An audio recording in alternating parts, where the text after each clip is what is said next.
ஃபில்ம்வேட் தமிழ் நேயர்களுக்கு வணக்கம். நான் உங்கள் ரஞ்சித். சோஷியல் மீடியாவில் இப்போ நம்ம எந்த பக்கம் திரும்பினாலும் ஒரு படத்துடைய போஸ்டரு, கிளிம்ஸ் வீடியோ இதை தான் நம்ம பார்த்துக்கிட்டே இருப்போம்.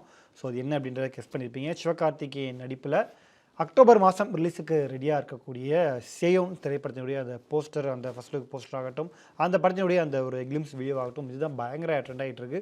ஸோ இது அனௌன்ஸ்மெண்ட் வந்ததுலேருந்து இந்த படத்தினுடைய இயக்குனர் யார் அப்படின்ற ஒரு தேடல் எல்லா இடத்துலையுமே நம்ம கவனிக்க முடியுது. இயக்குனர் சிவகுமார் முருகேசன் அப்படின்றவர் தான் இந்த படத்தை டைரக்ட் பண்ணுறாரு. சிவகார்த்திகேயனுடைய 26வது திரைப்படம், அதாவது 25 பராசக்தி இப்போ ரிலீஸ் ஆகிருக்கு. 26வது படமாக இந்த வருஷமே அக்டோபர் மாதம் இந்த திரைப்படம் ரிலீஸ் ஆகிருக்கு. இயக்குனர் சிவகுமார் முருகேசனுடைய 2வது திரைப்படம் தான் இந்த சேயோன் திரைப்படம். இதுக்கு முன்னாடி அவர் ஒரு படம் டைரக்ட் பண்ணியிருக்காரு. ஆனால் அந்த திரைப்படம் இன்னும் ரிலீஸ் ஆகவே இல்லை. அதுக்குள்ளே எப்படி சிவகார்த்திகேயன் இவர் மேலே நம்பிக்கை வச்சு இவ்வளோ பெரிய படத்தை அவர் ரொம்ப கொடுத்தாங்க. குறிப்பாக அந்த படத்தினுடைய தயாரிப்பு நிறுவனம் ராஜ்கமல் ஃபிலிம்ஸ் இன்டர்நேஷனல், கமல்ஹாசன் அவர்களுடைய அந்த ஒரு தயாரிப்பு நிறுவனத்திலிருந்து படம் பண்ணுறாங்க. படம் ஒரு படம் கூட ரிலீஸ் ஆகவே இல்லை. அவர் டைரக்ட் பண்ணி எப்படி இவ்வளோ பெரிய வாய்ப்புகள் வந்தது அப்படின்ட்டு ஏகப்பட்ட பேரும் பலரும் ஆச்சரியமாக கேள்வி கேட்டுட்ருக்காங்க. ஸோ அவர் யார் என்ன அப்படின்றத முதல்ல பார்க்கலாம்.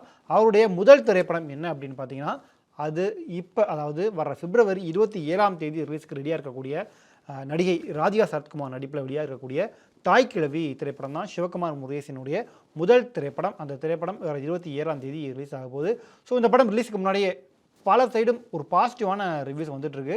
ஆக்சுவலாக இந்த தாய் கிழவி திரைப்படம் பிப்ரவரி 20ஆம் தேதி ரிலீஸ் ஆக வேண்டியது, அப்புறம் சில பல காரணங்களால் 27ஆம் தேதி மாற்றி வச்சுருக்காங்க. இண்டஸ்ட்ரியில் இந்த தாய் கிழவி படம் பார்த்த பலருமே இந்த படத்தை பாராட்டிட்டு இருக்காங்க. அதில் ஃபஸ்ட்டு பாராட்டுறது நடிகை ராதிகாவுடைய பர்ஃபார்மன்ஸ் தான். ஏன்னா இந்த வயசுலேயும் அவங்க அந்த பவுன் தாயி அப்படின்ற அந்த வில்லேஜில் இருக்கக்கூடிய அந்த ஒரு பாட்டி கதாபாத்திரத்துக்கு தேவையான விஷயங்களுக்காக மேக்கப் எல்லாமே மேக்கப் தான் போட்டிருக்காங்க. கிட்டத்தட்ட ஒரு 3 மணி நேரம் மேக்கப் போடுறது. அவங்களுடைய தலையில் ஆரம்பித்து அந்த காலில் இருக்கக்கூடிய அந்த இயர்ரிங்ஸு, அதுக்கு பிறகு அவங்களுடைய வயிற்றுக்கு அந்த டயர் கட்டின மாதிரியான ஒரு வயிறு, அந்த ஊர் சைடில் நம்ம பார்த்தோம்னா தெரியும், அந்த மாதிரியான டயர் கட்டின மாதிரி ஒரு வயடு, அவங்களுடைய சேலை அப்படின்ட்டு, அவங்களுடைய பல்லு கரை, அந்த காதில் தொங்குற பெரிய தோடு அப்படின்ட்டு பயங்கரமாக மேக்கப் போட்டிருக்காங்க. அவங்க கையில் ஒரு பக்கம் எம்ஆர் ராதாவுடைய டேட்டோ, இன்னொரு பக்கம் பவுன் தாயின்று ஒரு டேட்டு போட்டிருக்க மாதிரி, இன்னொரு பக்கம் இந்த கிராமங்கள்லேயே நம்ம நிறைய வயசான பாட்டிகிட்ட நம்ம பார்க்கலாம், ஒரு மிகப்பெரிய கோலம் மாதிரி ஒரு பச்சை குத்திருப்பாங்க கையில். அந்த மாதிரி பயங்கரமாக டெடிகேஷனாக இந்த படத்தில் ராதிகா சரத்குமார் ஒர்க் பண்ணியிருக்காங்க. அந்த படத்தை டைரக்ட் பண்ணது நம்ம சிவகுமார் முருகேசன் தான். ஸோ அந்த படத்தில் சிங்கம்புலி, இளவரசு, முனிஷ்காந்த் அப்படின்னு ஒரு மிகப்பெரிய நட்சத்திர பட்டாலுமே நடிச்சிருக்காங்க. பாலசரவனும் நடிச்சிருக்காரு. ஸோ அந்த படத்தை தயாரித்தது யார் அப்படின்னு பார்த்தீங்கன்னா, அது சிவகார்த்திகேயன் தான் இந்த தாய் கிழவி படத்தை தயாரித்தது. ஸோ அப்போவே இவர் மீது ஒரு நம்பிக்கை ஏற்பட்டிருக்கு. அப்போவே எனக்கு ஏதாச்சும் கதை இருந்தால் சொல்லுப்பா அப்படின்னு அவர் கேட்க தான் அப்போ தான் இவர் இந்த சேயோன் கதையை சொல்லியிருக்காரு. அப்போ டைட்டின் சேயோன் கிடையாது. ஸோ இந்த மாதிரியான வில்லேஜ் பேக்ட்ராப்பில் ஒரு பிஎன்சி ஆடியன்ஸ் இருக்கிற மாதிரியான ஒரு கருமத்தூரில் நடக்கக்கூடிய ஒரு கதை அப்படின்ற மாதிரி இந்த கதையை சொல்லியிருக்காரு. அப்போவே சிவகார்த்திகேயனுக்கு அது ரொம்ப பிடிச்சிருச்சு. ஏன்னா ரீசெண்ட் இயர்ஸில் நம்ம சிவகார்த்திகேயன் ஒரு வில்லேஜ் பேக்ட்ராப்பில் படம் பண்ணுறது ரொம்பவும் கம்மியாயிருச்சு. அது கிட்டத்தட்ட நமக்கு சீமராஜாவுக்கு பிறகே சிவகார்த்திகேயனை நம்ம இந்த வில்லேஜ் பேக்ட்ராப்பில் பெருசாக பார்க்கல அப்படின்னே சொல்லலாம். அப்புறம் அயலான் வந்தது, அமரன் மிகப்பெரிய வெற்றி அடைஞ்சது, மதராசி, இப்போ பராசக்தி அப்படின்ட்டு அவர் ஒரு மாஸ் ஆக்ஷன் ஹீரோவாக அடுத்த லெவலுக்கு போயிட்டே இருக்காரு.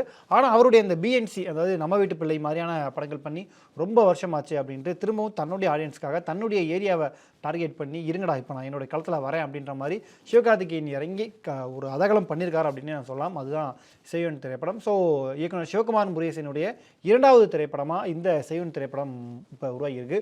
ஸோ சிவகார்த்திகேயனுக்கு மிகப்பெரிய நம்பிக்கை கொடுத்தது இந்த தாய் கிழவி படத்தினுடைய கதையும், அது படத்தை பார்த்த பலருமே பாராட்டினது தான். குறிப்பாக அந்த கதை ஒரு பக்கம் நம்ம ட்ரெய்லர் பார்க்கும்போது ஜாலியாக இருந்தாலும் அதுக்குள்ளே அந்த கிராமத்தில் இருக்கக்கூடிய பல முக்கியமான விஷயங்களை யதார்த்தமாக ரொம்ப உணர்ச்சி பூர்வமாக எமோஷனல் கலந்து அவர் சொல்லியிருக்கிற விதம் பலரையும் பாராட்ட வச்சது. ஸோ அதோடைய கண்டினியூஷனாக தான் இப்போ சிவகுமார் முருகேசன் இந்த 2வது படமாக சிவகார்த்திகேயனை வச்சு இந்த சேயோன் படத்தை டைரக்ட் பண்ணிட்டு இருக்காரு. இந்த படம் ரொம்பவும் குறுகிய காலகட்டத்தில், அதாவது ஒரு ஷார்ட் பீரியடில் தான் ப்ரொடக்ஷன் ஆரம்பித்து டக்குன்னு முடிக்கிறாங்க. அக்டோபரில் படம் ரிலீஸ்னால் பார்த்துக்கோங்க. ஸோ பிப்ரவரி எண்டுக்கு நம்ம வந்தாச்சு. ஸோ அடுத்து மார்ச், ஏப்ரல், மே, ஜூன், ஜூலை, ஆகஸ்ட், கிட்டத்தட்ட ஒரு 6 மாதம் தான். ஸோ இந்த 6 மாதத்தில் படத்தை முடித்து அவங்க ரிலீஸ் பண்ணுறதுக்கு இப்போ தயாராகிட்டு இருக்காங்க.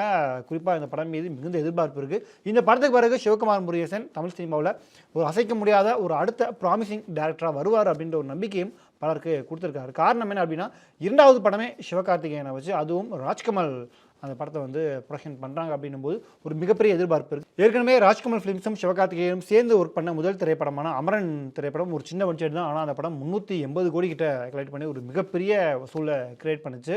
ஸோ அப்படி தான் இந்த படம் உருவாகியிருக்கு. இவர் இதுக்கு முன்னாடி யார் கூட ஒர்க் பண்ணியிருக்காரு அப்படின்னு பார்த்தீங்கன்னா, காக்கா முட்டை, குற்றமே தண்டனை, ஆண்டவன் கட்டளை, கடைசி விவசாயி போன்ற படங்களை டைரக்ட் பண்ண இயக்குனர் மணிகண்டன் கிட்ட தான் சிவகுமார் முருகேசன் அசிஸ்டன்ட் டைரக்டராக ஒர்க் பண்ணியிருக்காரு. குறிப்பாக கடைசி விவசாயி படத்தில் இவர் ரொம்பவே கூடவே இருந்து அந்த படத்துக்கான பக்கபலமாக இருந்து ஒர்க் பண்ணி கொடுத்துருக்காரு.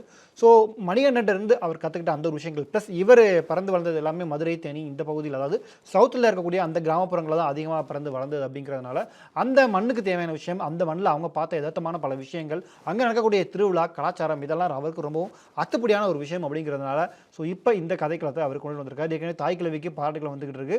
ஸோ இந்த சேவன் திரைப்படத்தையுமே அவர் வித்தியாசமாக ஒரு குறிப்பாக கருமாத்தூரில் நடக்கக்கூடிய ஒரு கதை. கருமாத்தூர் அப்படின்னாலே பலருக்கும் ஞாபகம் வரக்கூடியது அங்கே நடக்கக்கூடிய திருவிழா, குறிப்பாக விருமாண்டி திரைப்படம். விருமாண்டி திரைப்படத்தையுமே கருமாத்தூர் அடிப்படை வச்சு தான் பண்ணியிருந்திருப்பாங்க. ஸோ அந்த மாதிரியான திருவிழா செட்டப்பில் தான் கிட்டத்தட்ட விருமாண்டியில் கமல் கட்டியிருக்க வாட்ச்சு, இந்த செய்யணும்ல அவர் கட்டிருக்கக்கூடிய வாட்ச்சு, அந்த அருவா, இது எல்லாத்தையுமே வந்து அந்த விருமாண்டியோட மெமரிஸ்க்கு பலருமே கூட்டிகிட்டு போகுது. ஸோ அப்படி ஒரு படைப்பாக தான் இந்த செய்யன் படம் உருவாகுது. சினிமா மீது பயங்கர ஆர்வமாக இருந்து அதுக்கு பிறகு கொஞ்சம் கொஞ்சமாக சினிமாக்குள்ளே வந்து இயக்குனர் மணிகண்டன் கிட்ட உதவி இயக்குனராக பணிபுரிஞ்சு அதுக்கு பிறகு தாய் கிழவி படத்தை டைரக்ட் பண்ணி அதை ரிலீஸ்க்கு கொண்டுட்டு வந்துட்டு இப்போ அடுத்ததாக சிவகார்த்திகேயன் படத்தையுமே அவர் வந்து டைரக்ட் பண்ணிட்டு இருக்காரு. ஸோ ஒரு மிகப்பெரிய எதிர்பார்ப்பு அவர் மீது இருக்குது. ஸோ இந்த வீடியோ பார்த்துருக்க நீங்கள் அவருடைய இந்த ஷார்ட் டைமில் அடுத்தடுத்த அப்டேட்ஸ் பற்றி என்ன நினைக்கிறீங்க, சேவன் படம் எப்படி இருக்கும் அப்படின்ற உங்களுடைய எதிர்பார்ப்பு என்ன அப்படிங்கிற உங்களுடைய கருத்துக்களை மறக்காமல் கீழே கமெண்ட் பண்ணுங்கள்.